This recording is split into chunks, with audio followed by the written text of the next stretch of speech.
Good evening, everyone. Welcome to the Question Box, your weekly games talk show right here on twitch.tv/magic_cast. As always, we are here to pull apart the games industry and talk about all the fantastic news from this industry that we know and love. Every week, I'm Shane Bailey, and every week I'm joined by one good friend from the Australian and New Zealand games community to discuss, dissect, and maybe even debate about some of the biggest stories from the industry that we love. This week, I'm joined by one half of the Pop Culturists for the players, which I declared when we had the other half on the best PlayStation conversation in the nation.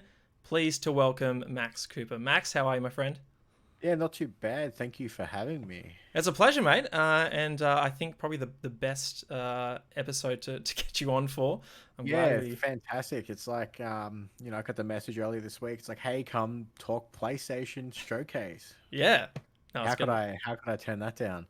Usually, this show is divided into two halves where in the first half we talk about the top three gaming news stories, and the latter half we bring into question one big news topic or trend. It's all PlayStation this week. I've thrown out the rundown. It is all PlayStation topics, which I'm totally stoked for. I've got the blue going on in the background here, so keen to dive into it. Before we get started, Max, for those who don't know you and don't know all the fantastic work that you and Ryan do over at the Pop Culturists, why don't you give all your work a great little plug? Well, as you alluded to, I'm Max Cooper. I'm a co-host of the podcast For the Players, a Pop Culturist PlayStation podcast. You can catch our show live on Twitch TV/PopCulturists at 4 p.m. on Saturdays, Australian Eastern Standard Time. Or you can check out the audio podcast. Goes live every Monday morning at 8 a.m. on podcast services and 9 a.m. on YouTube. That's youtube.com/thepopculturists. You've got that down pat. That's Man, it is really weird doing it from a different direction. I'm not going to lie. That's amazing. I was just like, as I said, I'm a huge fan of what you and Ryan do on the show, and listening to that, I was like, I'm listening to For the Players right now. That's straight from the intro. That's awesome. No, like I said, huge fan. I've just given the Pop Culturists a shout out. I hope I spelled that right. Yeah, Pop Culturists. Yeah, okay, cool. Yeah. And follow them on Twitter as well. I'll throw the link in just a moment as we get started. Yes, like I said, all the PlayStation news this week. So let's dive into it. Max, are you ready, my friend? Ready when you are. Let's do it. So we're going to start with, we're going to end with the PlayStation Showcase that just happened 14 hours ago from here in Australia, nice early hours of the morning. Before we do, there were a couple of other big PlayStation bits and pieces to drop earlier in the week. First among them was PlayStation's third acquisition in just a few months. We're going to head on over to the PlayStation blog, where head of PlayStation Studios, Herman Hulse, welcomes Firesprite to the PlayStation Studios family. The next addition to PlayStation Studios is a creative, ambitious team from Liverpool. Herman says, after a number of years closely collaborating on several games together, including the Playroom on PS4 and the Playroom VR for PlayStation VR, I couldn't be more delighted to welcome Firesprite to PlayStation Studios family as our 14th studio. Quite a few members of Firesprite come from SIE Studio Liverpool, and we're thrilled to welcome them back. Firesprite is a creative and ambitious studio that is exceptional at building incredible experiences that truly showcase the potential of our hardware. The team's technical and creative capabilities will be paramount to growing our stellar catalogue of exclusive games, and I think you'll be excited for what's to come. Welcome to the PlayStation Studios Firesprite. There's a great little note here from the managing director of Firesprite, Graham Anchors. I'll link this in the chat so you guys can go check it out yourselves. Max, your thoughts on PlayStation adding their 14th studio in the space of what was that, three months? Yeah, with Nixes and Housemarque joining just earlier this year. Yeah, so they're obviously picking up studios that fill a particular role. Nixus being a studio that have done PC ports in the past. These guys being they did the Playroom, if I'm not mistaken, and they did the VR rooms as well. Yeah, so yeah, on Playroom on PS4, which was sort of like the showing off the DualShock from memory, the DualShock 4, and then the PSVR version of that. With the announcement of PSVR 2 coming, makes sense that they want to get some people involved with the new hardware. And if they're going to remake, a room VR system where they're setting up this social space, what why not bring this team in to do that, to do exactly that? Yeah, exactly. No, I think it's as we've got another story here from GamesIndustry.biz. They seem to have the exclusive interview with the team over at Firesprite and also Herman Holst. I spelt it wrong. Oh, it's PopCulturists. I had the spelling right there because Ryan was typing. I'm so silly. Here we go. Here's the actual Twitch link for you guys. So be sure to go follow them over on their channel. But let's head on over to GamesIndustry.biz, where there are a bunch of other details to pull apart. First and foremost, they're located in the UK. 250 person team, so sizable. Christopher Dring over at GamesIndustry.biz notes here that is larger than the other two major UK teams combined in London Studio and Media Molecule. So a huge team that's been built up over the last decade over in Liverpool. And there are a couple of interesting quotes to come out of this one. Again, I'll link this in the chat as well so you guys can check it out. But if we just go down to one of the quotes from Holst, he says, "It is just the right time for them to join us and double down on the projects that we're doing with them, to solidify the relationship and to give them a proper seat at the table where we have formal knowledge exchange with other studios. They already have some strong ties with certain first-party studios, but I want to be clear that we want them to lead the development of several game projects rather than helping other teams out, even though they have been collaborating with us before." So good to know that such a team of their size is going to be working on games of their own. You mentioned, Max, that it'd be good to see maybe some PSVR games from them with obviously the next generation of PlayStation VR coming. But I just want to drive down here, and that's Herman noted that's not necessarily what they'll be doing. Yeah, here we go. See, Herman says, "Not necessarily. Clearly, the expertise that Firesprite has gained on their work with the Persistence and the Playroom is something that they bring to the table. It's too early to talk about what specific platforms or experiences that they're going to collaborate on with Firesprite, but that experience is very valuable." And then further down in the article, I think Chris had a great little point about what they'd been hiring for. Now, I've lost the bloody paragraph. Let me find it.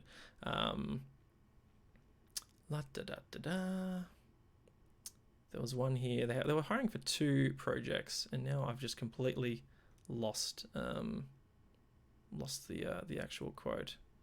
But anyway, the idea that 250 person team, Max, like that's a huge studio, almost as big as the likes of Santa Monica and Guerrilla Games.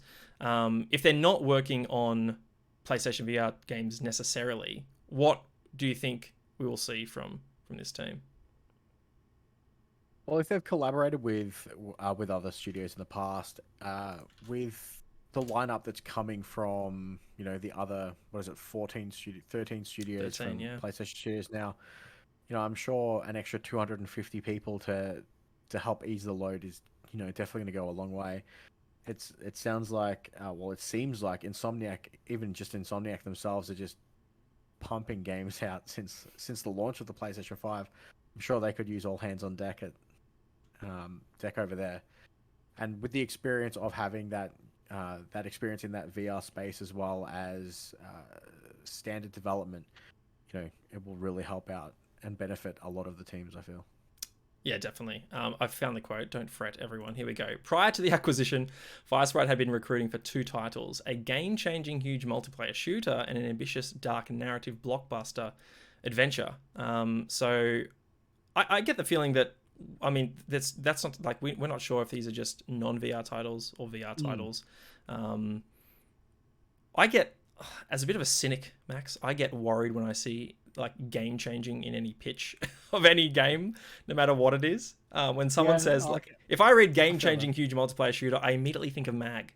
Like that's how MAG was positioned back in the day, right? So I look at that, or I think of like Hyperscape, not to slander my former employer in Ubisoft, but I think of game change and ambitious dark narrative blockbusters. So seemingly we're going to get a diverse range of games from them. They're 2 genres that PlayStation Studios don't really cover. I mean, PlayStation hasn't had a first party shooter in such a long time after the fall of Resistance and Killzone. It would be nice to see something in that genre as opposed to just are we getting Call of Duty or Battlefield this year? Ryan chimes in chat, "I feel the same way about, quote, world class, instantly iffy with the business words." Yeah, I mean, to some extent, I think PlayStation has earned that with when they Yeah. they label the likes of Naughty Dog and Santa Monica and Guerrilla and whatnot, even Insomniac, Sucker Punch. See, I'm just rattling off world class developers at the moment. But yes, no, when they say they want to build this team into world class, sure, that's a great ambition, but I think the proof will be in the pudding.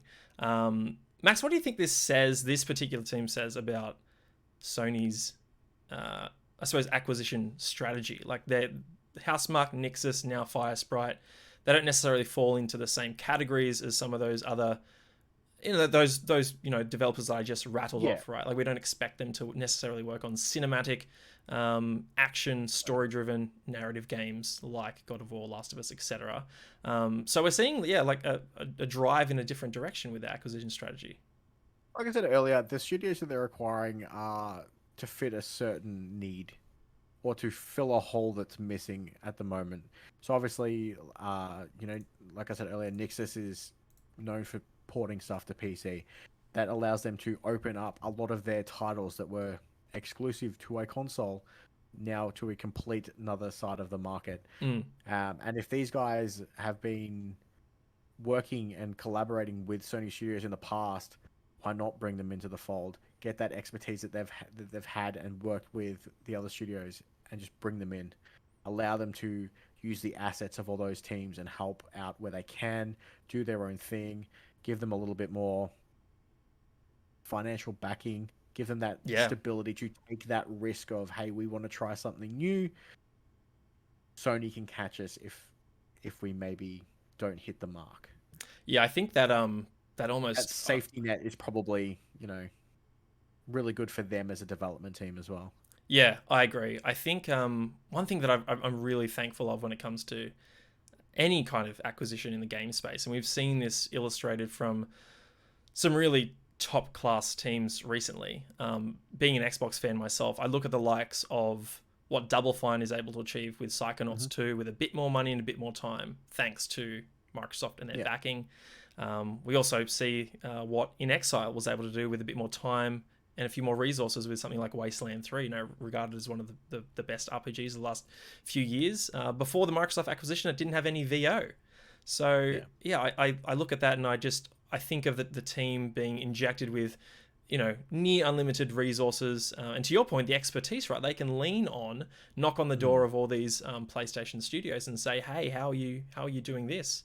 I think that's really powerful stuff, and obviously we see shared resources as well. Engines being shared, right? Not necessarily between owned first party studios, but I'm thinking about Decima from Guerrilla being used on something like Death Stranding. I think it was like the Sea of Thieves water was used in Forza, that water technology as well. I mean, there was an article last week that Naughty Dog used Sucker Punch for assets from Infamous.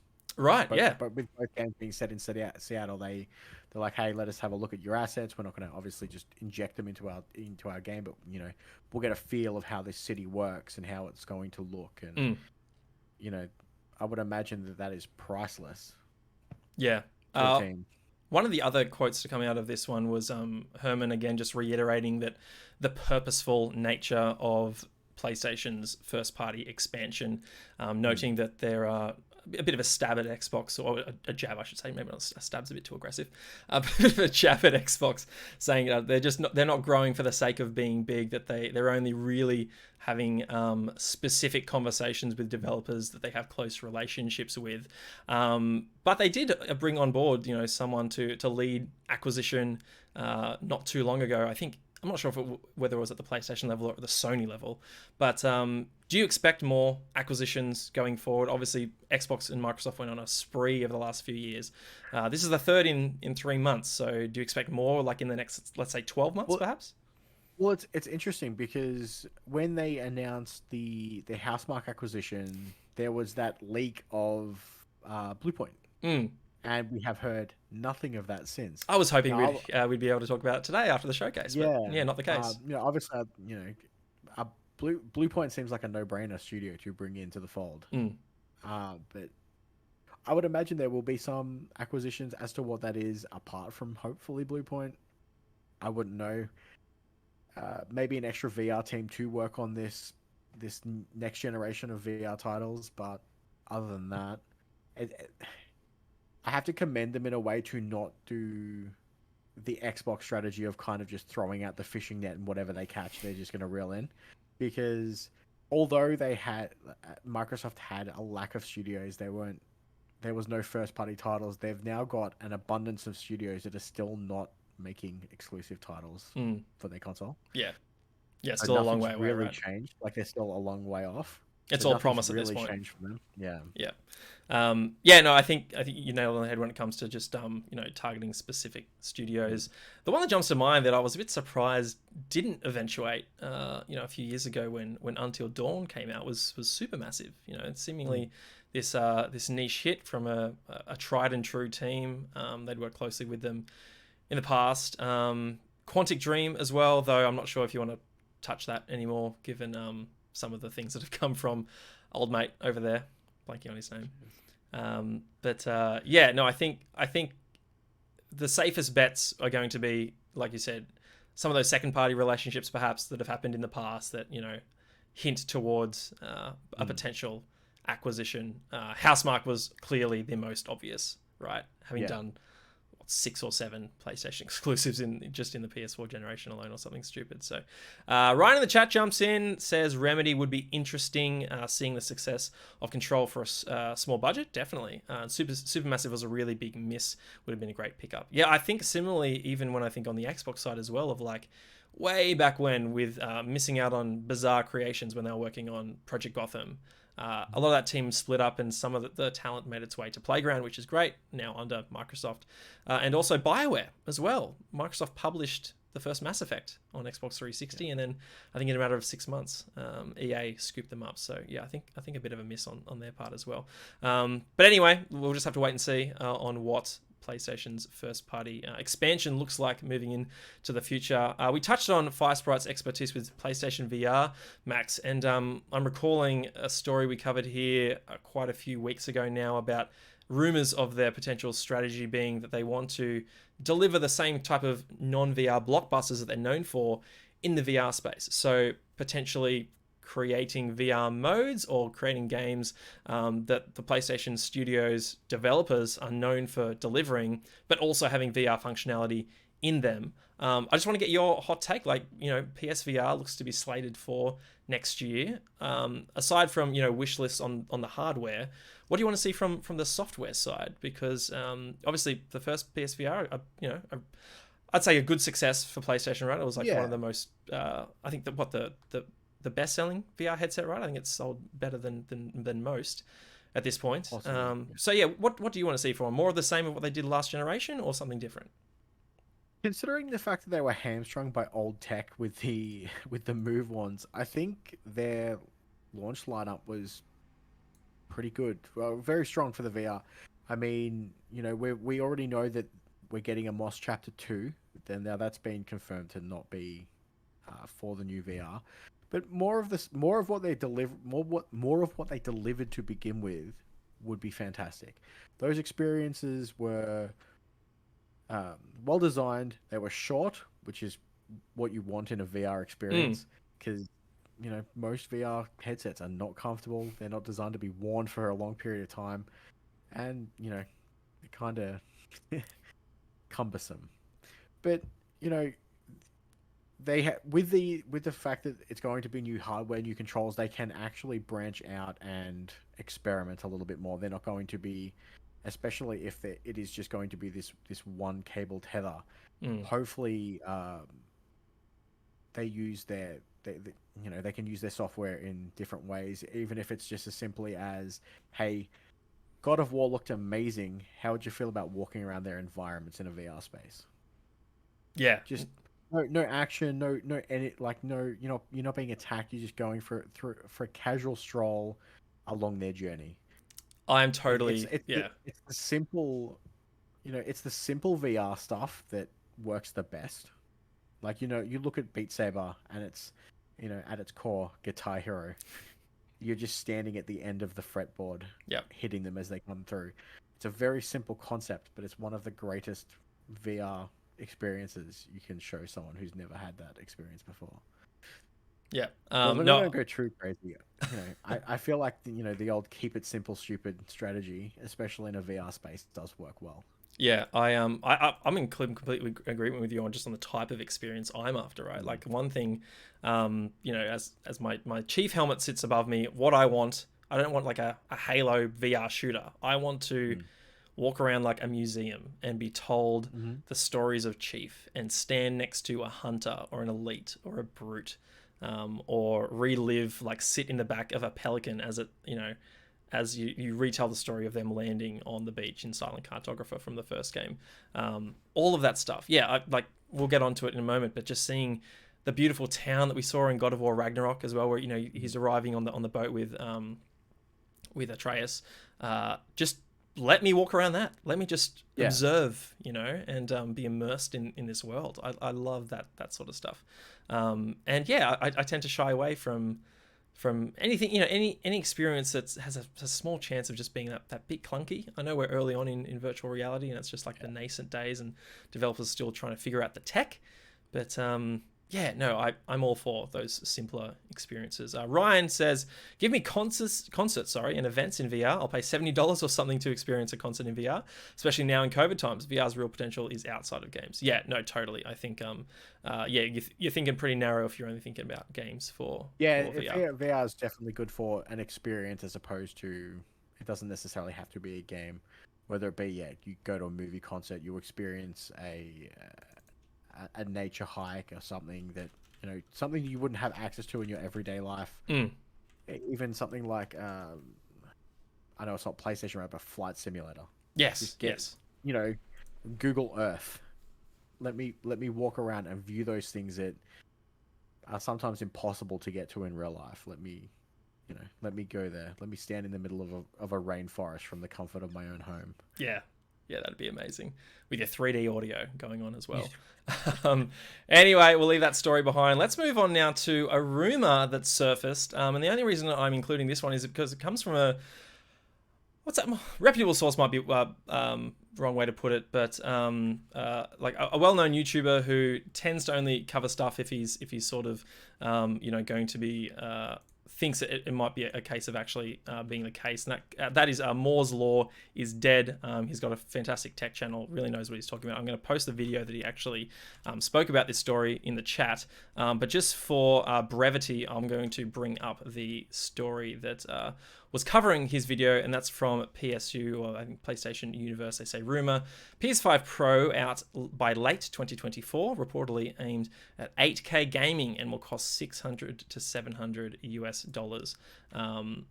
We'll go down here now. SIE is reportedly looking to release a PS5 Pro that is an upgraded version of its latest home console, much like what we saw with the PS4 Pro, by late 2024. And what's more, it'll apparently seriously push the concept of 8K gaming. That's according to the latest gossip from YouTuber Moore's Law is Dead, who claims that the PS5 Pro will probably retail for around $600 to $700, which is about 75% more expensive than the base version of Sony's latest home console. There's also chatter about PS5 Pro getting some extra horsepower from a new AMD APU, which could feature fresh CPU, GPU IPs. Reportedly, Microsoft is looking to offer an Xbox Series XS refresh on 6 nanometers, with Sony eyeing 5 nanometers with a new RDNA and Zen-based architecture. Obviously, this is all just speculation. It should be taken with a massive pinch of salt. PS5 isn't even a year old at this point, and Sony isn't going to reveal any proper hardware upgrade for a while yet, even if it is happening. Max, we're, like this article notes, we're less than 12 months out from the launch of both PlayStation 5 and the latest Xbox consoles. We're also already getting rumblings of PS5 Pro. Does it entirely surprise you that we might be getting another mid-gen refresh? Obviously, the PS4 Pro and the Xbox One X worked really well for Sony and Microsoft respectively last generation. But going into this generation, the PS5 and the Series X in particular aren't as underpowered as the PS4 and Xbox One were going into that generation. So it's not unsurprising from a business perspective of if people want to upgrade, giving them the chance to is an extra sale. What is surprising is we're currently in the middle of a pandemic. These things are almost nigh on impossible to get. Do you really want to make another one so soon. Mm. The rumor has it that the chip shortage is going to last into 2023. If people and they're looking at if the rumors are true, these are possibly coming out late 2024. People are only have one good year of trying to actually purchase a base PS5. It seems crazy to release one that early, especially with all the shortages that are out. Yeah, I mean, fingers crossed the shortages are over sooner rather than later. But yeah, there was the piece saying that it's looking to last longer than anticipated and potentially all the way through 2022, which is quite painful for those looking for a new console. And then even now, the majority of the games are still coming out on PlayStation 4. That's what I was going to note. You know, we have obviously confirmation do I that... need to be able to... Like, at what point do I need 8K gaming if it's still being catered to a PlayStation 4 that's running at 1080p? Yeah, I know what you mean, right? Like, we'll talk about it in a moment, but obviously games like Horizon, Gran Turismo, God of War Ragnarok, all slated for 2022, and will be releasing on both PS4 and PS5. But let's say God of War releases in the American fall of next year, there's this chance that we're going to be seeing an 8K PlayStation 5 like 12 months later. Is that really the smartest play? My biggest question mark here is the $600 to $700 price tag. Like, who is going to be paying that much money for 8K gaming when obviously 4K TV is still sort of like proliferating the market at this point? Like, it's getting there, and I believe it's moving faster than HD TV sales in the respective life cycles. But yeah, $600 to $700. I could see the argument for, like, let's say another $500 machine that guarantees that most games are going to run native 4K 60. Because at the moment we're still getting like upscaled 4K 60, or it's like 1440p 60 with ray tracing, and all just a bunch of different modes. But if a console could guarantee 4K 60 with ray tracing for most games, I could see the argument that someone might spend $500, but $600, $700, I think that's steep. Like, you're pushing $1,000 Australian at that point. Well, I mean, that's what people are paying scalper price. If they want one, now, what they're paying. So it's not a huge stretch for. I mean, it's a lot of money for to upgrade a console. Ryan says, "Yeah, I would, but I'm a big old dork." Like, you would jump on a, let's say, $900 PS5 Pro, Ryan, if 8K gaming was the main selling feature. I'm not sure if does Ryan have a 4K TV? Yeah. He does. Yeah. Okay. It's a 4K TV. Yeah. Interesting. Okay. Yeah. I look at my, like, on the Xbox side, I look at my Series X right now. I've got like a 2-year-old LG OLED. It's got a 120 hertz refresh rate. 4K, HDR10, all that stuff. I'm happy. I don't know. Maybe I'm just becoming a sensible adult, and that's really sad. I mean, I'm in the same space. I have one 4K monitor that's shared between my two consoles, and I have two 1080p monitors for my PC. That's exactly what I'm running right now. Yeah, all I need. Yeah, 8K seems a bit ridiculous. Ryan says yes for the content. That's what I told the wife anyway. Yeah, we got to have those opinions, right? To actually review the console as it comes out for the podcast. So I can appreciate that for sure. But the other thing is, are studios wanting to like develop games in 8K? Yeah, that's a great point. The majority of them are, especially if they're, and it depends on what point they decide to cut the strings of the PlayStation 4. Stop, to break that tether of it has to work on both. Yeah, that's a great point. I understand that for now, obviously the player base of PlayStation 4 is so much higher than what it is on PlayStation 5, and that's due to stock shortages and all of that other stuff that happened over the last 2 years. That's just going to get bigger once you put in an extra a pro version of the PlayStation 5. I personally never upgraded my PlayStation 4. I never got a PS4 Pro. I went straight from, I had a launch PlayStation 4 up until the point that died, and then I bought one of the new model PS4s. Oh, the little slim one, yeah. With the bigger hard drive and all that. And that's all I used. Because at the time, all I had was a 1080p screen. I didn't matter to me. Sensible, Max. Sensible. I like it. Ryan says, I think it's more around the overhead of having it go that high. I would agree that securing a 4K ray tracing 60 would be ideal. Console with a 8K max presumably would allow it. Yeah. So, yeah, because right now, like, even a lot of the games coming out, like I think the best looking thing I've seen on at least my Xbox, and obviously subjective opinion, many people would argue Microsoft Flight Sim, for example, is Ori. Ori running at native 4K 120, or you can do 6K super sampling at 60, which my TV's 4K, so yeah, I really don't need that. But you raise a good point, Max, just around, do developers want to be creating 8K assets at this point? But, you know, these budgets for these games are ballooning at such a fast rate that, yeah, it would seem odd to me that PlayStation's the one pushing this. Like, they're not in any, like, dire power struggle against the Xbox, right? Like, they're relatively similarly spec'd bits of kit. So I'm just wondering if this is, like, keeping up with the Joneses sort of thing. Like, Xbox will probably do it, so we have to do it. It worked last time with PS4 Pro, so we need to be there. This is expected. Yeah, I'm just not sure it's actually a thing that's going to be worth it. And to your point, I wonder if devs want to worry about it as well. Because at the same time, like, a multiplat developer is going to need to worry about an 8K PS5 and also a 1080p Xbox Series S as well. Not to mention all the different PC specs that they might develop for also. So yeah, bit of an odd one here. Ryan, do we have the HDDs for 8K assets? Oh yeah, like the hard drive space. Exactly. Like, imagine Call of Duty Warzone being pumped up to 8K. Gonna need a separate SSD just for that game.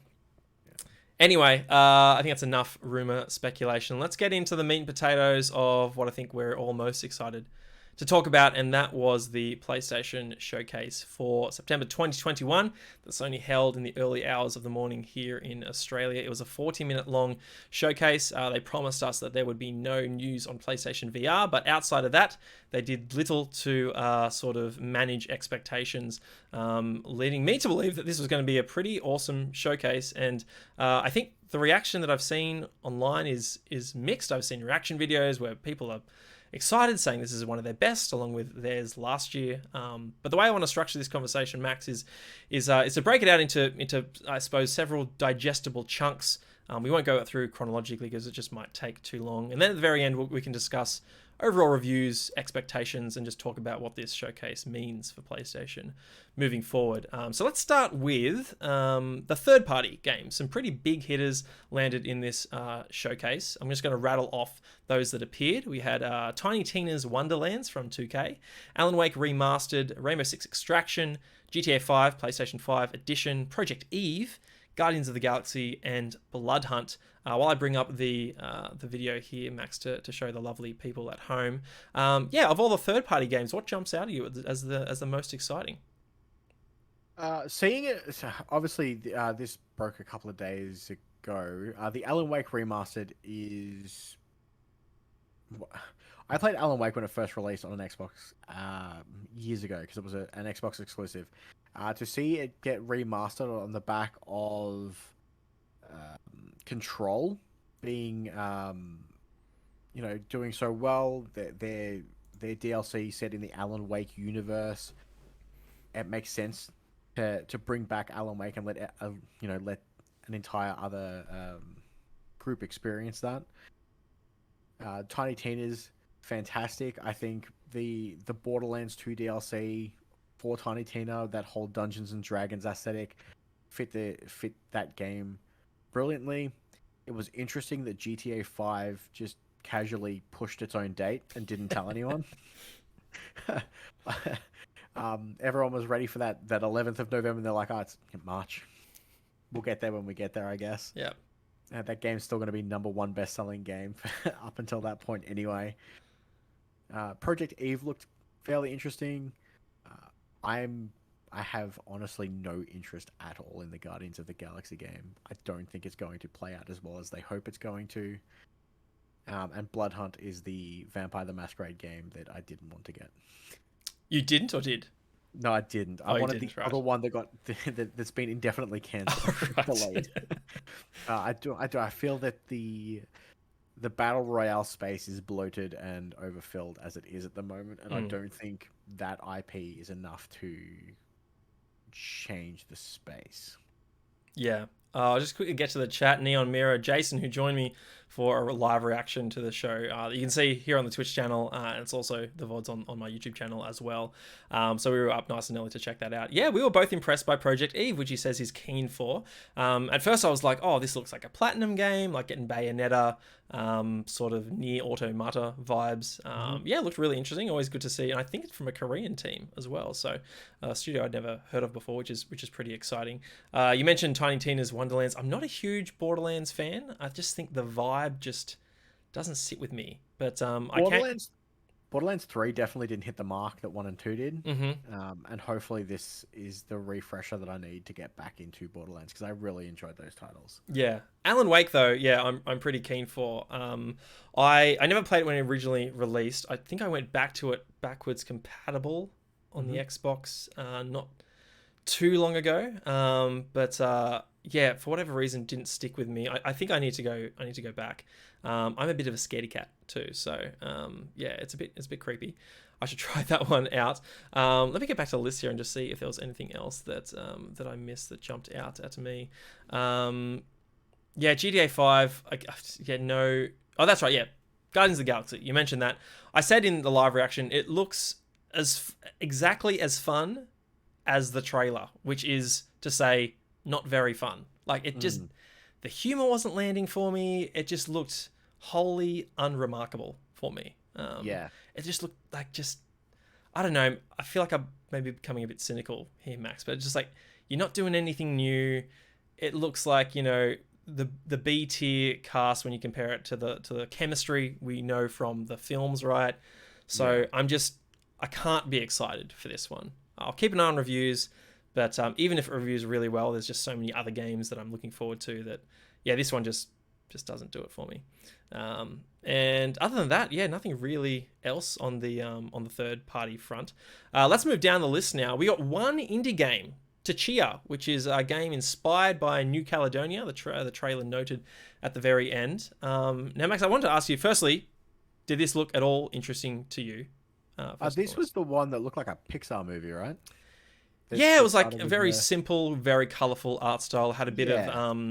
of sort of sailing action, a bit of Zelda Breath of the Wild sort of what do you call this, like the parasail sort of action as well. You could pat a crab, I noted also. Yeah. The art style of the game looked interesting. I do love those pastel-y type color palettes, but I have no idea what's going on.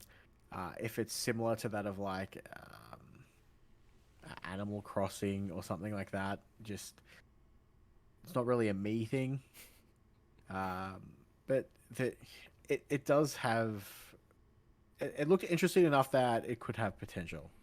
But Yeah. my bias is saying it's definitely not for me, Right. which is a real shame. Yeah. Yeah, the art style grabbed me. It looks really, really gorgeous. The idea of a game based on New Caledonia just sounds really, really interesting.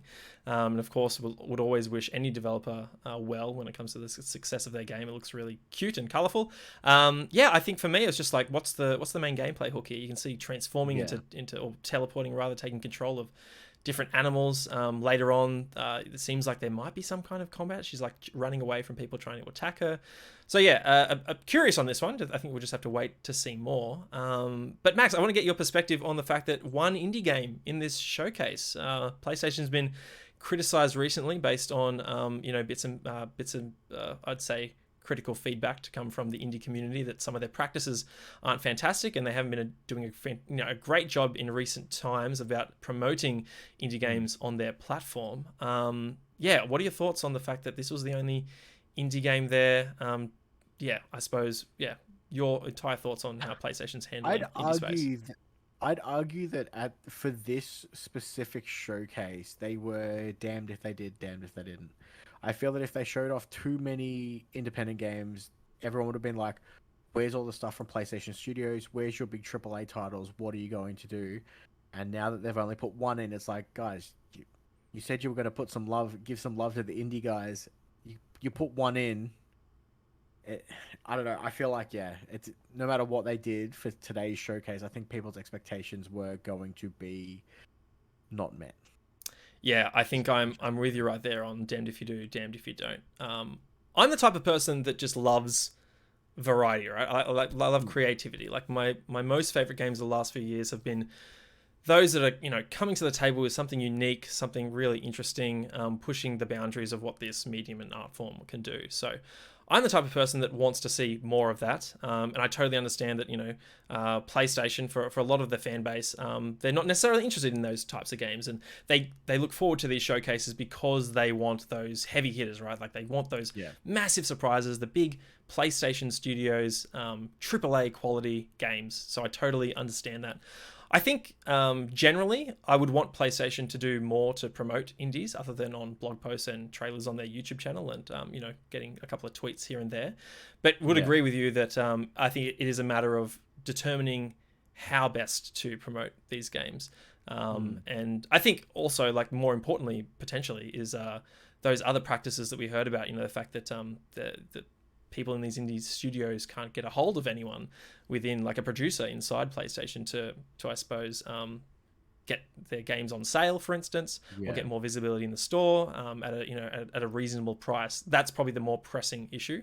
But I would agree. I would be open to more frequent, just miniature, like, indie branded state of plays. I'm thinking about Nindies, the Nintendo Indie Directs as well. So there's a way to do it. But yeah, I would agree that I think if we saw, half a dozen other indie games on top of this, and it padded out that middle portion of this showcase further, that you'd probably hear quite a few people screaming and shouting, but I think you'd hear a couple of people sort of applauding them as well. So yeah, definitely agree with you on that point. Ryan says, look like Yonder Cloudcatcher Chronicles looks like it could have some farming in there, fingers crossed. So looks like Ryan's pretty excited for that one. Let's move down the list now. I think the next topics on the list I had here were the two Bethesda games. Obviously, we've got Deathloop's just around the corner. It got its 75th trailer in this showcase, which was great. I think we've seen the whole game at this point, Max. Would you agree? Yeah, but it's their only game coming out this summer. Fair, yep. They have to kind of push it. This is it, guys. This is what you get. I almost wonder if it would be smarter just to push the showcase back a week, so then you're not obligated to show it. Well, I was so happy that Kojima said that his trailer for Death Stranding was going to air the day before the showcase. Right. I'm like, good. There's 10 minutes that is not going to be wasted on another Death Stranding trailer. Yeah, on more naked Norman Reedus or something like that. I'm unsurprised that they had a trailer in there for Deathloop. How about Ghostwire Tokyo? This is one that obviously got pushed out of 2021 into early 2022. I think it's received 2 trailers so far. Yeah, so this trailer looked astronomically better than what the first trailer did. I think it sells the game a little bit better than what the first trailer would have. Ghostwire Tokyo is definitely on my radar of something that I'm interested in. Yeah, have you enjoyed Tango Gameworks works in the past? There you go. Yeah. I've enjoyed their works in the past, and this trailer definitely showed off some really amazing stuff that hopefully we will get to see soon. Hopefully it hasn't been pushed too far back. I don't recall if they've given us an actual window from when it got delayed originally. I don't recall. Yeah. They didn't, at least to my knowledge. I think the trailer in the showcase didn't show any release window. They didn't even note 2022, but I think the trailer that I've pulled here, the separate video that lives on PlayStation's YouTube channel, on the end card says early 2022. So, that's good. Yeah, looking to be maybe a bit crowded for them. We'll get to it in a moment. But if that's the case, it seems like a very stacked front end of the... Yeah, Horizon, Gran Turismo, and then Forspoken in the American spring, which is March to May. So, yeah, where Ghostwire fits in there, not sure just yet. But I guess we'll find out. Yeah, I'm looking forward... Actually, no. Let me take that back. I'm a bit of a scaredy cat, so this looks just insanely creepy. I'm intrigued to see how this one turns out, and I think it's offering something really unique. And I think that's what PlayStation looked at when they looked at Deathloop and Ghostwire, right? As 2 really creative, different games that could fill their the first couple of years of the PS5 life cycle, and be wholly different to their other offerings, in Horizon and Spider-Man and Demon Souls and God of War and whatnot. There you go. Yeah, coming spring 2022 in the trailer that lives on the YouTube channel. So that's good to know. I also can't wait to see the Microsoft Studios splash screen on my PlayStation. No, that's because you don't see. I'm just thinking, you see San Diego logo in MLB on Xbox, right? But you don't see any other PlayStation branding because it's published by MLB itself. So yeah, maybe they only show the Bethesda and Tango logos for that one. We'll just have to wait and see. And the same thing for Deathloop. That's out on the 14th, so right around the corner. But hey, will you play Deathloop, Max? You keen for that one? Yeah, Deathloop just gives me so much vibes of Arcane's other title, Dishonored, and I'm a huge fan of that title. As much as I feel like I've seen the entire game already through the 100 or so trailers that we've gotten, I'm still very interested in how this game plays out. Yeah, definitely. All right, let's move on now to, I think, the most part of this showcase, and that was all the exclusives that PlayStation brought to the table. They kick it off with a big one that I did not have on my bingo card, and that is Star Wars Knights of the Old Republic Remake from Lucasfilm and Aspyr. Aspyr is the team that worked on a lot of the remasters of some of the older Star Wars games from 3 generations ago at this point. Man, we're getting old. Made up of a lot of former BioWare talent, so a lot of veteran folk from that the BioWare development studio working now on a remake of Knights of the Old Republic. Pardon me. That's I would say probably the most critically acclaimed Star Wars game. It is the best Star Wars game. It would certainly be up there. Yeah, definitely. It sounds like the best Star Wars game in my opinion. Stunned that it is. I believe it's a timed exclusive. Yes, it was Xbox exclusive. Yeah, launch like 2003, original Xbox, and then I think it came to PC later, and then obviously Aspyr worked on the remaster for mobile as well, right? It came to Switch, it came to PS4. And the remaster came to PC. I'm not sure it actually came to Xbox. I think they just sort of focused on the backwards compatible version. But yeah, what do you make of this, Max? Sony swooping in with the huge timed pickup. Exclusive. Yeah, no, I think this is a huge pickup. I think nostalgia alone will sell this game well. And I have a feeling that, especially, they mentioned it themselves that they've got veterans from the old studio, from the original creative studio of the title. They're going to give it that love that it deserves, and I think it's going to be a fantastic remake. Yeah, no, I'm looking forward to it. I want to read from the PlayStation blog where Ryan Treadwell, the lead producer from Aspyr Media, says, a pinnacle of Star Wars legend storytelling, Star Wars Knights of the Old Republic is set over 4,000 years before the event of the original trilogy and introduces a new story of new heroes and villains in an epic struggle for the fate of the galaxy. The team here at Aspyr and Sony Interactive Entertainment have joined forces with Lucasfilm Games to bring you a remake of this classic Star Wars adventure. We're rebuilding one of the greatest RPGs of all time for a new generation with modern tech, features, visuals, and more, while maintaining the integrity of the story and characters that we've come to cherish. And it's a console exclusive on PlayStation 5 at launch. I believe it's coming to PC. I'm not sure at the same time, but I saw that doing the rounds that it's on PC. So maybe 12 months later on Xbox potentially. 12 months seems to be the going. Yeah. Well, yeah, if that's the case for something like Deathloop and Ghostwire Tokyo, maybe Sony's made a similar deal here with Lucasfilm Games. We're just gonna have to wait and see. But Max, you've mentioned a huge fan of the original. How would you like to see it updated and changed? They mentioned here that they're going to, maintaining the integrity of the story and characters that we've come to cherish. But this is an RPG of 2003. Do you think that I suppose the combat for me is the one thing that might be viewed as particularly dated? Would you like to see that updated to real time, perhaps? See, I'm in two minds. So, part of me wants to say no. Just make it pretty. Give it the facelift it needs. Make it look fantastic, and then do not touch any of the mechanics. Leave the story exactly how it is. Let me play it how I remember it. Just make it look like how I remember it. So I guarantee it doesn't look as good as what I remember it looking good. That's what I remember. And the other part of me is like, going from you look at the Final Fantasy remake and how the combat has evolved to fit a more It was modern taste, a right? more Yeah. modern, yeah, sorry, that the word I was looking for, a more modern play style. Yeah. And I think it could also work well here. But the nostalgia in me just wants that old combat exactly how it was. Yeah, no, Maybe you do that halfway point of you give them the option. You have that real time, or you can still um, do that turn based pause system that was in it to begin with. Yeah.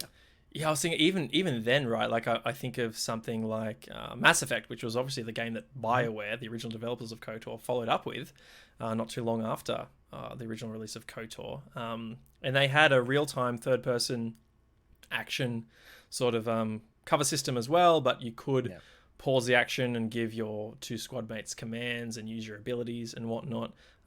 Even then, like maintaining the pause mechanic from the original, but switching to what could be you need to do it both well, right? Like you need to provide a strong real-time action experience, and also a fantastic tactical depth of having that pause mechanic. So you need to cater to an audience who might not ever use that pause mechanic, and someone who, like yourself, who enjoys that traditional style. So I'm really keen to see how they handle this one. No window on this one, so I'm expecting 2023 at the earliest, maybe even later than that. As we know, it's just a CG teaser that was shown. So we're going to have to wait and see, but look, a huge pickup for them. I was listening actually to Mr. Matty Plays, who is a YouTuber, actually features on the Defining Duke podcast, which was an Xbox podcast under the Last Stand banner. And that's one of his favorite games, if not his favorite games of all time. He'd been covering it for a long time. And he was saying in his latest video, he showed his live reaction as well, was that Lucasfilm put PlayStation and Xbox into a bidding war on this one. I wasn't entirely sure which way it was going to go. So looks like Sony won out this time. So yeah, interesting to see that maybe that might be a tact that we see moving forward with a lot of these Lucasfilm games out of Disney. So we're just going to have to wait and see there. Moving down the list now, Forspoken. This was one that was revealed end of last year. It's coming from Luminous and Square Enix. I'm really excited for this one, Max. I am not a Final Fantasy fan, but the fact that this one has a bit of like a modern twist, a bit more grounded, I suppose, and features some looking really strong, quick, real-time action, I'm really excited for this one. What about you? Look, you're talking to a guy covered in Final Fantasy tattoos. Oh, I'm so sorry. I didn't mean to offend you. This is straight up my alley. When I first saw this last year at the PS5 showcase, I saw Luminous, saw Square Enix. I'm like, oh, this game is for me. This game's being, written by Gary Whitta. Yep. This has so much potential to be such a fantastic game. So far, all the tech demos and the trailers that we've seen, this game looks absolutely stunning. Mixture of, modernism versus what appears to be that medieval-esque other world. Yeah, this is a very easy must check out for me. Yeah, awesome. Mullet Show says, screeching tires, running steps, doors slams open. Someone say KOTOR panting. Yes, we were just talking about Knights of the Old Republic. You just missed the conversation. Sorry, Mullet. Ryan, with the Final Fantasy hate in chat. Max, you have to put him in his place in tomorrow's episode. Yeah, like I said, really excited for this one. You mentioned Gary Whitta. Rogue One's my favorite Star Wars film. I really enjoy what Gary does. I really enjoyed Book of Eli as well. So yeah, excited for how the story unfolds here. It seems like pretty straightforward based on the trailer, like the glimpses of the story we saw, right? Fish out of water, found herself with these brand new powers, needs to be the savior of this world that's being overruled by some evil lady. But man, just like the speed at which she moves through the environments, the particle effects, just the spectacle of it all. Like, it's not just beautiful. It looks like it has the substance to back it up also. This weird sort of Shang-Chi golden rings thing on her arm looks interesting too. And if you mentioned the traversal, if the traversal is fun, the traversal can make an entire game. You look at Spider-Man and Miles Morales, the traversal in that game is so much fun. You can just get lost in swinging around the city, and And if this, as you can see here in Look the at that trailer, world. Oh, jumping from rooftop to rooftop, if giant. that is if that is fun and feels great, Yeah. it, it'll be fantastic. Yeah, really looking forward to this one. Earlier than expected, American Spring of 2022. So this will land probably in that March to May window, which is really exciting. I expected it no earlier than the American Summer. So yeah, really excited for this one. I think a really good pick from PlayStation. Moving down the list now, revisiting an old favorite, or a couple of old favorites, I should say. Uncharted Legacy of Thieves collection coming to PS5 and PC in early 2022, Max. There have been some, obviously, rumors that Uncharted would be the next game out of PlayStation Studios' back catalogue to make its way to PC as well. No original trilogy here, though. Does that take you a bit by surprise? Not really. No? So they obviously did the trilogy pack for, was it PS4 not too long ago. Yeah, Nathan Drake collection, right? Yeah. Yeah, the Nathan Drake collection. It's interesting. Like, as I've admitted on my own show, this is one of the biggest PlayStation staples ever, and I have not played any of these games. Max, hand in your PlayStation card right now, please. I have seen them all being played from start to finish because my wife is a massive fan of them. She actually, she's a huge fan of Tomb Raider. I'm like, hey, why don't you try these? Basically the same thing. So she's played through them all. I've sat here and watched them all. I know how they all go. I just haven't physically had the controller in my hand at the time. So, all right. So you've lived the spectacle of them. I've lived it. Yeah. I just haven't firsthand done it. Yeah. Fair enough. Great series to be moved across to PC. This, like I said, is one of Sony's biggest IPs. It makes sense to, again, open that up to another audience that hasn't had the opportunity to experience it. Yeah, I completely agree. Like, as someone who likes to see more people enjoy their games, right? Like, I want more people to enjoy Uncharted. So if those PC players have never had a PlayStation can finally dabble in Drake's adventures, that's pretty awesome. I myself never got to play Lost Legacy, so I'm keen to check this one out as well. Yeah, that's one that just sort of slipped under my own radar. So yeah, he's hoping that the collection is it's really strong remaster. He's up for solid 60 frames and whatnot. Look, I've been thinking about getting a DualSense because I don't have a PS5 yet, a DualSense for PC in case, because I'll play Deathloop via PC. I'm wondering if we'll get the same DualSense functionality in the PC version. And then I also wonder if this Legacy of Thieves collection gets those DualSense features added that would it work on the PC version as well. So I'm going to have to keep a close eye on that one. But yeah, keen to... Uncharted 4 is my favorite Uncharted. I think it's easily the best. And yeah, keen to try out Lost Legacy as well. Moving down the list now, Max, still quite a few to go. This was a huge surprise. Insomniac, obviously known for their recent work on the Spider-Man series, spreading out and expanding their relationship with Disney, working on Wolverine. I did not see this one coming, but I'm really excited about it. I did not see this coming. What are your thoughts on this one? I just want to know what story they're going to tell.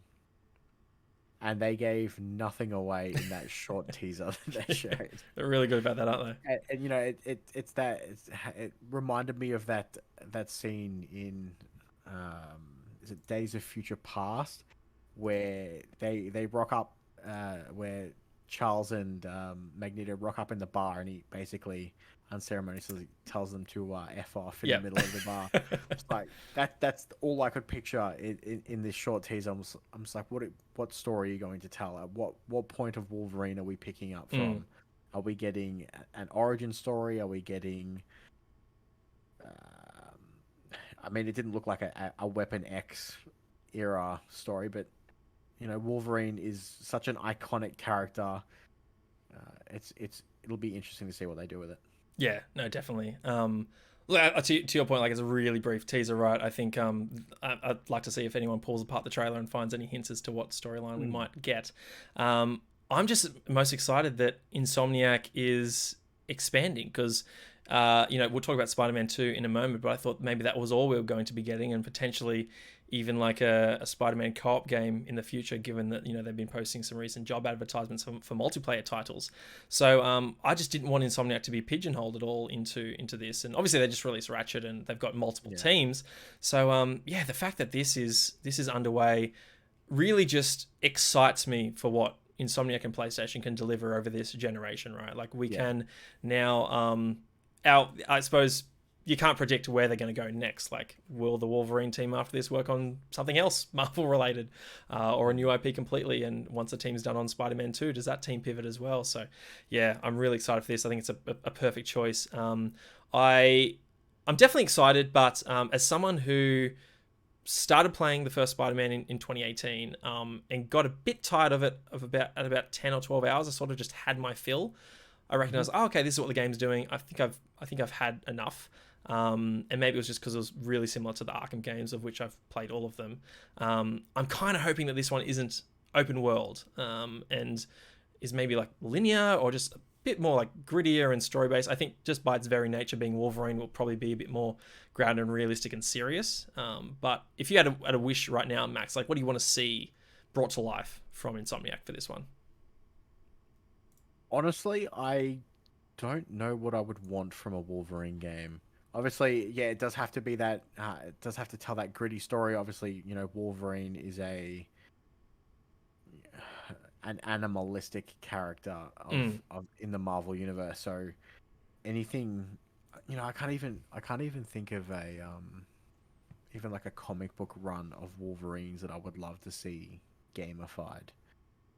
Yeah, I don't know. Yeah, Ryan in chat says Insomniac just Really holding up Sony here. It's a tad odd on the double down on Marvel. It's good that Disney have the trust for them to handle it correctly, but yeah, I hope they don't get locked in. Okay, so yeah, so Ryan maybe just concerned that Insomniac will just be locked to Marvel moving forward, and yeah, maybe we don't see Ratchet from them again in a long time, or even a new IP, or a return of Sunset Overdrive, or something else from them, right?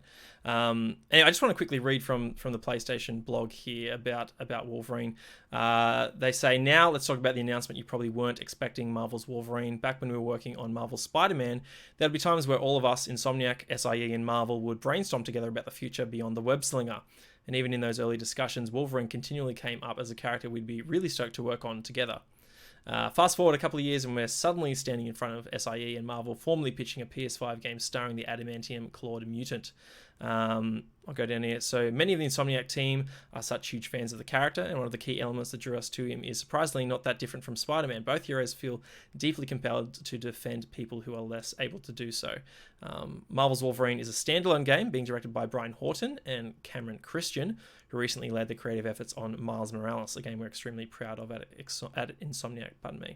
In the vein of our Spider-Man games, our goal here is to not only respect the DNA of what makes the character so popular, but also look for opportunities to make it feel fresh and truly reflect the Insomniac spirit.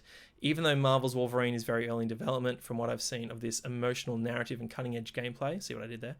The team is already creating something truly special. So a couple of things jump out at me, particularly from this last paragraph. It's standalone game, which is obvious.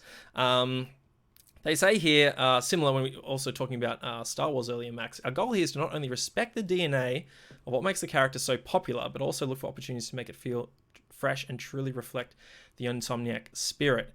I think suffice it to say, this is probably going to be a very, very violent game, which I think everyone would want.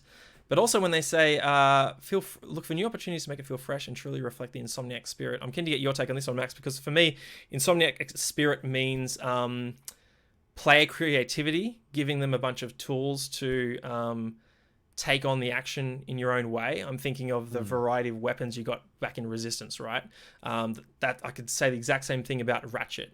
Sunset Overdrive, you have complete freedom to decide how you tackle any given task or objective in that game. And even Spider-Man also, like you're building up your own web slinger and using the skills that you enjoy most. So does that excite you when you think about how they're going to inject Insomniac's DNA, I suppose, into and amongst Wolverines? It's intriguing because you bring up points about their previous titles and how you have such a huge array of weaponry in your arsenal as to how to deal with any given situation. and Wolverine does not have that. He's got the claws. He's a very one-track mind guy. Well, hang on, Max. You can use one claw, you can use two claws, or three claws. I mean, he can be thrown at people. This is true. Very quickly, but there's only so many ways you can run headlong into it. Yeah. So it'll be interesting to see how if they do manage to find a workaround of that, and expand Wolverine's fighting repertoire. We'll get back to the chat now. The Mullet Show says, what about Wolverine's time in Japan? That needs some love after that freaking awful movie. Couldn't agree more. That could be a really good story and timeline for them to tell. Yeah. And Ryan here saying, apparently they pitched it directly, so my concerns may be wrong. Means they are passionate and wanted to make it. But yes, give me Old Man Logan. Get Colossus in there. He can throw him around. Yeah, that'd be cool. Yeah. So obviously, we see Peter, Miles, now Venom, obviously all these different Spider-Man villains in the Spider-Man games. There are other characters, I'm sure, from Wolverine's own world that would make an appearance here and really maybe provide that unique spin as well. So yeah, look, still a long way out, it seems. No release window even for this one, or even a year. So I think suffice it to say, it's the Miles Morales team. They've just come off launching that at the tail end of 2020. I think the tail end of 2023 is the earliest that we see this one. And knowing PlayStation development timelines, probably 2024, I'd say. Yeah, Ryan's saying 24, 25. You reckon that's the same, Max? Yeah, just to jump ahead, if considering the fact that Spider-Man 2 got a year window, and they're saying that this is in early development, this is definitely not coming out before Spider-Man 2. Speaking of Spider-Man 2, let's get to it. Again, Insomniac, to Ryan's point, seemingly carrying PlayStation in its early days in the PS5 era, revealing their second project from the Spider-Man 2018 team, and that is Spider-Man 2. Let me bring up the trailer. It is currently slated for just a very broad 2023 window, which I don't think is a huge surprise. We saw Peter in there, we saw Miles, the inclusion of Venom as well. Max, what does this one do for you? So, what was it? A couple of months ago, when all those articles came out of Insomniac are working on a multiplayer game, they're hiring aggressively for this. I said that it was going to be Spider-Man 2 was going to be a cooperative game. One person plays as Peter, one person plays as Miles, and damn it if I don't think this is exactly what this is. We're seeing Miles and Peter fight side by side. Please let this be a co-op game. Yeah, I think that's where most people would expect the franchise to go at this point, right? You see them interact in the previous games, so I think it's only natural that to up the ante with any subsequent sequel that you combine them together and get the joys of both characters. I want to head over now to the PlayStation blog, where Ryan Schneider, the head of franchise strategy and studio relations at Insomniac Games, provides a bit more detail. He said, in my nearly 18 years of working at Insomniac Games now, one of the things I've always appreciated about the studio is how it truly values and fosters collaboration. When we work together, and more importantly, when we listen to each other, the end result is always better. And let me scroll down here. He speaks about both games being announced at the PlayStation Showcase. Let's start with the one you most probably could have guessed, Marvel's Spider-Man 2. We're so thrilled to continue the journey of both Peter Parker and Miles Morales in their most epic single-player adventure yet, coming exclusively to PlayStation 5 consoles in 2023. So look, I mean, the fact that he says single-player doesn't completely rule out that there might be co-op functionality in the game. Yeah, I suppose when you announce it, it might be good to, if that was going to be the case, that maybe they would announce it, but maybe they just want to keep it up their sleeve for later on. I guess we'll wait and see. But while pushing the capabilities of the console will be very exciting, we're equally pumped to craft all new stories for Peter and Miles in the sequel. Just as in our previous Spider-Man games, we not only want to tell a great superhero story, but also deliver a compelling human story, one full of heart and humor that dives deep into the people behind the mask. Much of the development team that brought you Marvel's Spider-Man is returning to produce number 2, including Brian Intihar, creative director, and Ryan Smith, the game director.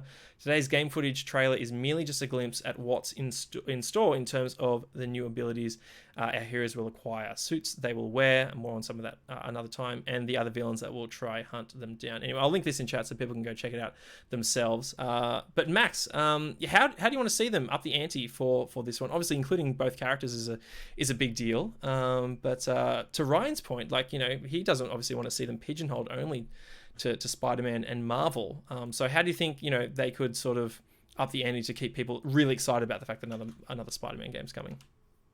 I think off the success of 2018 Spider-Man and more recently Miles Morales, I think people are going to be super keen for another one. We've got Spider-Man's everywhere right now, and seeing Venom in the trailer is awesome. You know, we've got an upcoming Venom and Carnage movie. Carnage being one of my favorite Marvel villains of all time.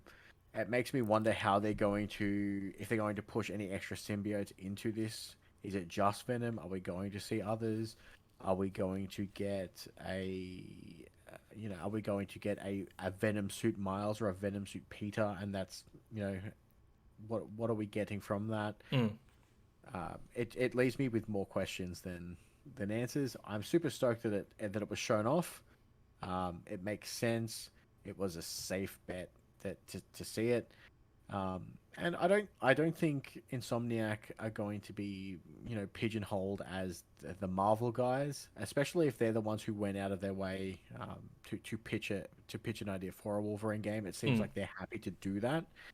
But as I've said a lot today, Insomniac's shoulders must be real sore carrying PlayStation Studios right now. I just want to reiterate, and this is something that I think I mentioned when I either had Padge or Ryan on the show, and that is, like, talk about the best and like the most bargain acquisition in gaming history. $200-something million for Insomniac is just ridiculous.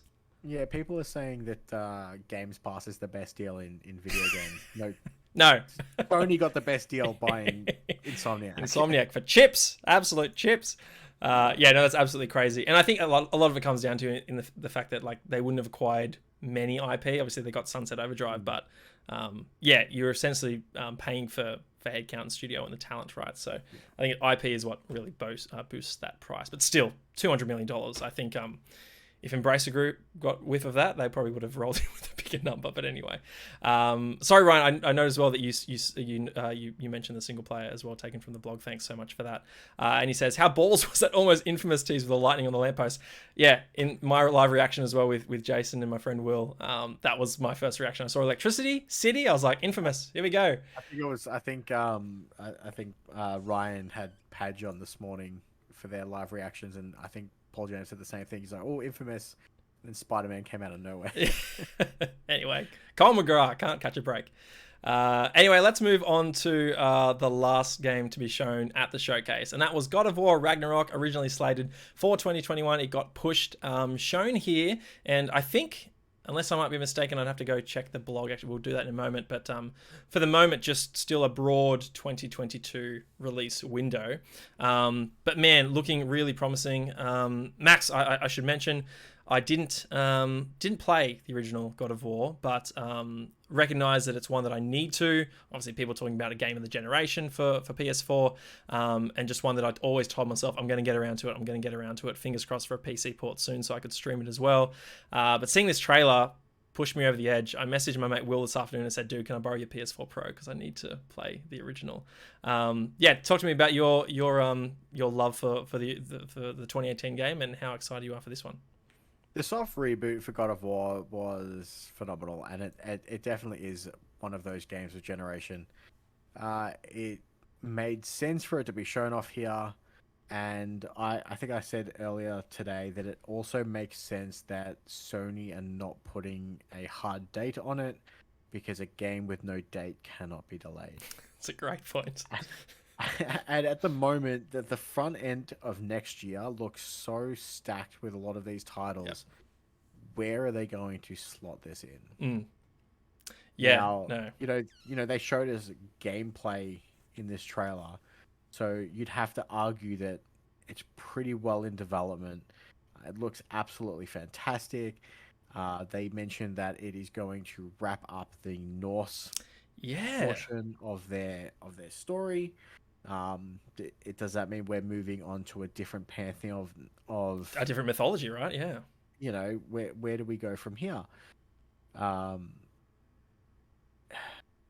it'll be interesting to see how they wrap this story up. And after 2018 story, uh, I have very high hopes for this title. Definitely. I quickly want to get to chat. Maxigate, thanks for joining us. Says Insomniac gave Sony Ratchet and Clank, Sunset Overdrive, Ruse, and Resistance. Oh yes, Ruse. No, Fuse. Was it Fuse? Fuse. That's right. Yeah, Ruse was a Ubisoft game, I'm pretty sure, or at least distributed by them. Yeah, Ryan says no date for God of War, but he just re-downloaded one of my favorite games of all time. Maxi again. Tyr, the Norse God of War, is voiced by Ben Pendergast, spelling the Aussie actor who voices Fuse in Apex Legends. I think they said from Sons of Anarchy fame, right? I think I got that. I know that's Thor. Oh, that's Thor. Sorry. Yeah. Thor is being voiced by. I cannot think of his name, and Ryan's going to hate me forever. No, that's all right. It'll be in the blog post. We'll get to it in just a moment. Yeah, Maxi Geek. God of War will do super well as a November-December release in 2022 window. Ryan says best case June, however, with potential to push it back to October. Yeah, we'll get into it, but I think I'd agree. And Ryan says hearing Ryan Hurst's voice as Thor made me near on tears watching Sons of Anarchy again and seeing his performance as Opie. Like I needed any more reason to love Ragnarok. And yeah, Maxi Geek, Fuse spelling. Yeah, so let's get to a couple of things. Like I said, haven't played the original, but super pumped to do that and prep myself for this. To your point, Max, really intelligent that they don't even put like a window on this one, right? Like even if they might hit summer or American summer 2022, like Ryan suggests, maybe potentially June. If there's any chance that this could slip into the fall or into the holiday window, you don't want a second headline saying God of War has been delayed. So I think, look, they're under no pressure. Everyone's really excited for this game. Vague 2022, I think, is fine. I would probably put it in in more of the fall, like September, October.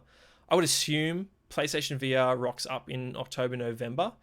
So maybe you just want to avoid the noise that creates and release a AAA game just slightly before that. And if it's ready to go, then it's ready to go, right? So, and also PlayStation, not afraid to delay Horizon Forbidden West out of the fall holiday window, in 2021. So maybe they release God of War early and they don't have anything else for that fall period. We're just gonna have to wait and see. But I do want to get over to the PlayStation blog where there were a couple of interesting tidbits to go over. Just give me uno momentum. First look at God of War Ragnarok. This comes from the senior community manager Grace Orlady over at Sony Santa Monica Studio. There was actually confirmation that Ragnarok will happen in this one, and teasers of Odin appearing as well. Some really fantastic artwork for Thor and a bunch of other characters also. But Max, as someone who's played the original, Atreus, bit older, bit more mature, biting back against Kratos in some of the cutscenes there. Yeah. Thematically, like what are you hoping for this one? I mean, you do experience a little bit of that at the back end of God of War. It seems like they could almost get away with this being a coming of age story for Atreus. That would be perfectly fine with me. I think him learning about who he is and what his place is in that world will be fantastic, especially if Kratos is the one shepherding him through it. Yeah, definitely. I'm just trying to find the bit in the blog post that mentioned all 9 realms. Like as someone who hasn't experienced the first one yet, what does that mean, Max? Is that I saw that being tweeted as like a pretty big deal that we're going to get all 9 realms in this one. So I don't believe all 9 were in the first one from memory, but you could travel between basically essentially different biomes to locate hit different story beats. Some of them were purely for end game-ish content and stuff like that, but just having those different environments really added an extra layer to that game. Yeah, cool. Although those environments were absolutely, stunningly rendered. They all had their own unique feel. Yep. And yeah, it was interesting. Oh, there we go. Yeah, Maxi Geek in chat. 6 realms in the first game, 3 more this time for the 9 realms. And also, I saw doing the rounds the wolf sled as well. Was that something in the first game? And like when you see that in here, does that sort of No, so the first one you were kind of just rowing everywhere. Yeah, I okay. don't believe there was any other form of transportation. You'd have the occasional. I think you were in a mine shaft at some point with carts, but apart from that, Mm. sled seems awesome. It looks like the landscape has changed a lot since the first title. It seems to be a lot more snow coverage now. Um, if that is if that's related to Ragnarok, it'll be interesting to see how that plays in. Yeah, definitely. Let's move on now to the actual just like review of the show itself. 40 minutes long, but a lot of the big bangers that we've just been describing our excitement for were in that last 10 minutes. Yeah. You started strong with Star Wars, and then all that third party and a couple of indie stuff in the middle as well. Look, for me, I came away, and you can check out the live reaction. I came away pretty positive. Like, I did my best to ignore a lot of the rumors doing about, so I wasn't getting my expectations too high. And I think just the shock of Wolverine, Star Wars, Spidey 2, and just the beauty of God of War really just left me coming away thinking, I'm glad I got up and watched this live, essentially. But Max, I'm keen to hear your thoughts on the overall show when you look back on it. Overall, I thought it was fine. I got myself way too hyped up on the hopes that we were going to get a Bloodborne 2, or perhaps a Bloodborne director's cut with some extra content. Yeah. What we saw was fine. A lot of it was predictable, in the sense of GTA 5, Spider-Man 2. I definitely thought was going to be there. God of War Ragnarok, but those games all needed to be there. I was surprised. The other thing that I expected was everything that was shown at the original PlayStation 5 launch showcase. I expected updates from those titles, Right. and Yes. nothing. Yeah. So Uh, I'm thinking like the one that jumps to mind because it just looked so cool was Little Devil Inside. yep. I'm struggling to think of some of the other indie games to come there, but Little Devil Inside. There was Kena Bridge of Spirits, yep. Pragmata Oh, Pragmata, yeah. shown. Goodbye Volcano High, but that recently got delayed, so that's unsurprising that it's not here. But I honestly thought we would get updates on what they had already shown at that showcase. Mm. Yeah, like a couple of things missing, right? Like I would have put good money on, a reminder for Kenna, Call of Duty because PlayStation's got the marketing agreement, and Horizon as well. Like maybe a new look at a different part of the world or new mechanics, maybe a bit of the story, but seemingly they'll show that game elsewhere. Yeah. So a bit disappointed. Max, it sounds like for you. I know I watched Ryan's and Padge's reactions back after the fact, and yeah, definitely keen to hear Ryan's full thoughts on tomorrow's episode. I don't think I came away as poorly as what Ryan did, Yeah, and a lot of my disappointment was of my own creation. your creation, your own fault. I was really Hoisted by your own petard. I was really trying to will Bloodborne 2 into existence, and apparently it wasn't good enough. Yeah.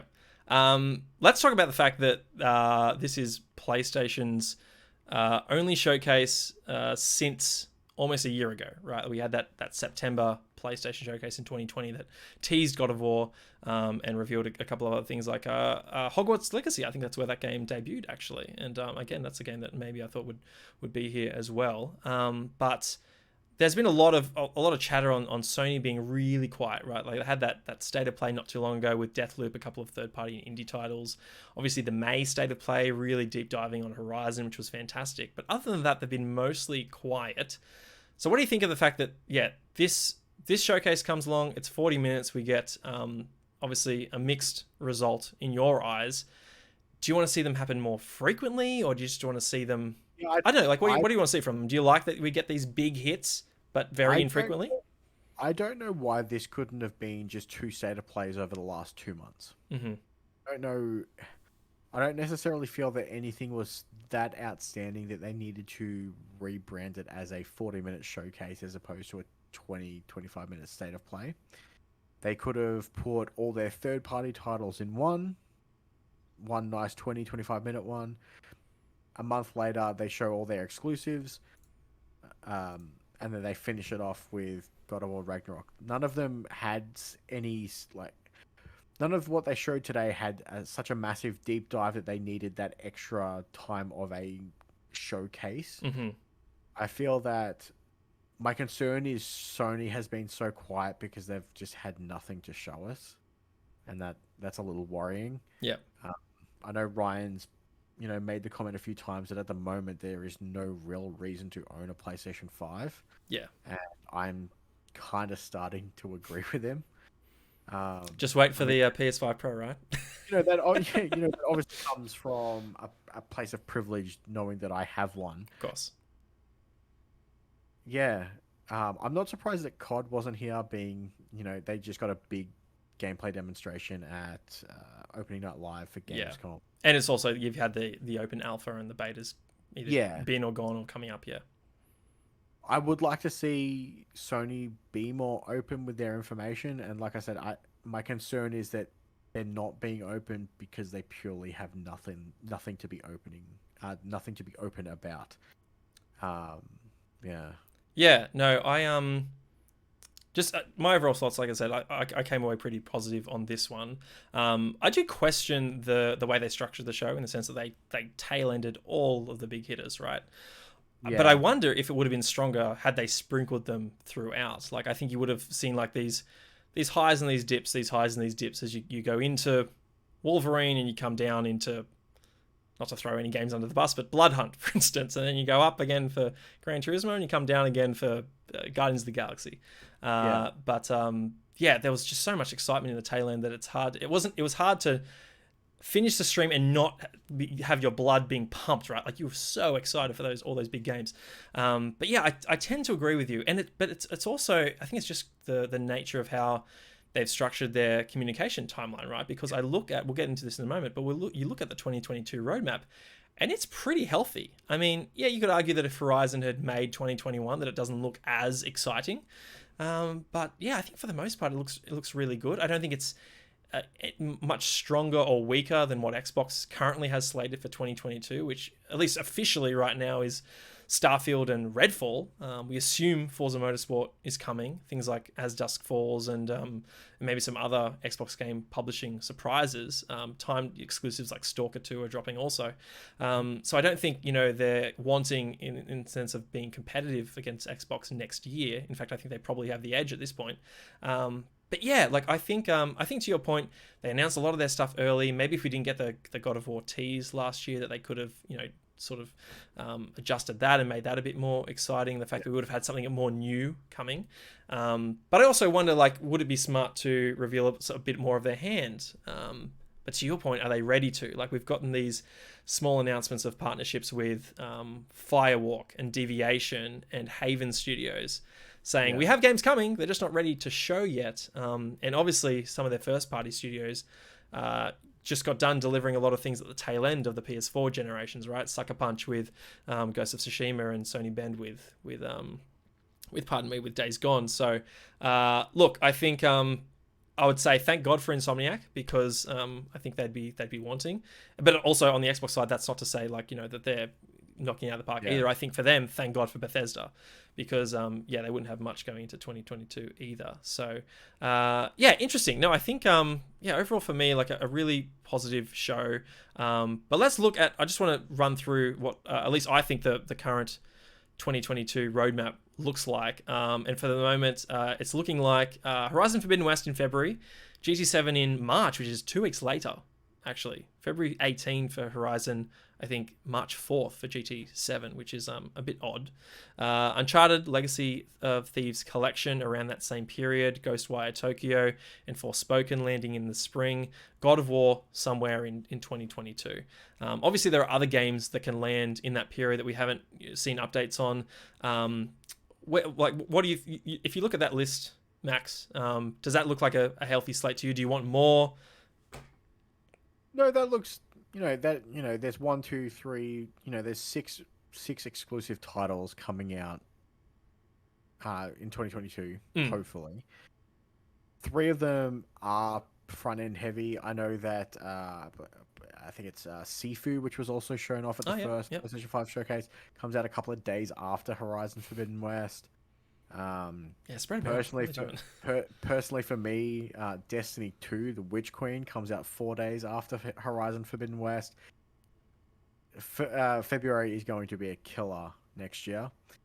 Um, my concern for GT7 coming out in March is not that it's too close to Horizon. I don't know what that Venn diagram of Horizon fans and GT fans overlap, but with Forza Horizon coming out November this year for Xbox, and granted, it is their Horizon, which is not as simmy as what their motorsport is. It'll be interesting to see what that does to GT7 being a full sim racer. Right. And then, yeah, depending on when and how close Ghostwire Tokyo and Forspoken fall to each other, and when they decide to slot in God of War Ragnarok, it does lead me to believe that Ragnarok is coming holiday 2022. Yeah. And of course, like VR as well, right? Like we're going to get a new VR headset probably next year, the tail end of next year also. So, look, I think it's looking like a really strong 2022. There you go. God of War Ragnarok launches with PlayStation VR 2 capabilities. Let me be Mimir's head. Oh, yes. I'll just hang off the back of Kratos' ass His and ass just and experience be bouncing around, just motion sickness. Amazing. Actually, don't do that. That'd be horrible. Beyond that, still very little visibility, right? Like we have some announcements: Spider-Man 2, Wolverine, obviously the KOTOR remake, which I anticipate is 2023, the earliest as well. Final Fantasy 16, Max, I'm keen on this one. Like you're the Final Fantasy fan. Is that arriving any sooner than 2023? Could we expect it next year, given that Forspoken is in that window? There's been rumors that it's closer than we imagine, which is really rough to put on a Final Fantasy game that tend to take years and years to come out. I didn't expect it at the showcase. We've been told not to expect it at Tokyo Game Show, and I figured that if it's not going to be shown at Tokyo Game Show, it's not going to be shown at a Sony showcase, regardless of whether or not that's where it was first teased to begin with. I'm hoping for sooner rather than later, but I can wait. Maxi, you can chat to your God of War bit on VR. There says VR means rear view. That's a great acronym for it. And he says KOTOR remake is very early from what I have read. So seemingly probably later. Anyway, I do want to get to that. I think Maxi had a couple of other points just around big releases. I think Sony have a packed early 2022, Horizon, Uncharted, PS5, GT7. So I can't see them dropping another massive game coming within the first 6 months of the year. Yeah, I completely agree. Also, just get to this quick bit. Ryan mentions a big thing: Cory Barlog not directing this. Wonder what he is doing now. Max, so what do you think? What would you like to see from Sony Santa Monica? Something brand new, a different Marvel property, maybe. Get him on Cap. Get him on Cap. I don't know. The Marvel space is very bloated in games at the moment. We've got They're pushing hard and fast, aren't they? Spider-Man 2. We've got Wolverine now coming at some point in the future. We've got Spider-Man coming to the Avengers. We've got Midnight Suns coming out at some point next year. Totally forgot about that one, yeah. Maybe give it a break. Because they haven't all been great. This is true. Yeah, it hasn't been best foot forward, particularly for Square Enix. Maxi Geek says, Final Fantasy Origins. What does that one do for you, Max? Just while I got you as a Final Fantasy fan. I played the beta that had the possibly worst launch ever. The game didn't work for like 3 days during the beta period. That was fun. The game felt... I have to imagine that it's very early in development because the game felt super clunky. It seems like they're going for this Souls-like Final Fantasy. They wanted the gameplay of a Souls game, but the storytelling of a Final Fantasy game, and I don't know how well that's going to mesh. The beta was rough, and it did leave a bad taste in my mouth. Right. I have a feeling that it's not going to play out as well as they hope it's going to play out. He's hoping they can swing things around. I'm a super big fan of Soulsborne style games, and I'm a huge Final Fantasy fan, and I do not know if those two things should ever be mixed. Maxi says dev is being done by the Neo team. Yes, Team Ninja. Yeah. So Souls-like is spot on. He also guesses Cory Barlog presents Marvel's Hercules, just to be different. There you go. That'd be nice. Ryan chimes in. 3 first-party big boys in a year is pretty standard. Yep. So they are hitting their usual stride. However, they tend to be a bit more spaced out. Either there is a very quiet June to December or a quiet March to October. Yeah. So I think you look at obviously Returnal. Not first party at the time, at least, from an internally owned studio, but now Housemarque is under that banner. And then Ratchet a few months later, Horizon gets delayed, so that gets pushed out. But now, I just can't get off the fact that Forbidden West and GT7 are within 2 weeks of one another. I think it makes sense to space those ones out. Obviously, very different genres, and the overlap of fan bases might not be there. But I think just in terms of timing of first party releases, it might be smarter to do that, particularly when Xbox is talking up this grand strategy of wanting to have a big exclusive every 3 months for them. I don't think they're going to hit that in 2022 as yet, but I think from 2023 onward, I think it's a surefire thing. So yeah, we'd like to see PlayStation space them out a bit more, but we'll have to wait and see. Maybe GT gets pushed and they can add some VR support in later down the line. So we'll have to wait and see on that one. Anyway, Max, just briefly before we wrap up this PlayStation bit, I just noted earlier a couple of things slated for beyond, or for 2023 and beyond.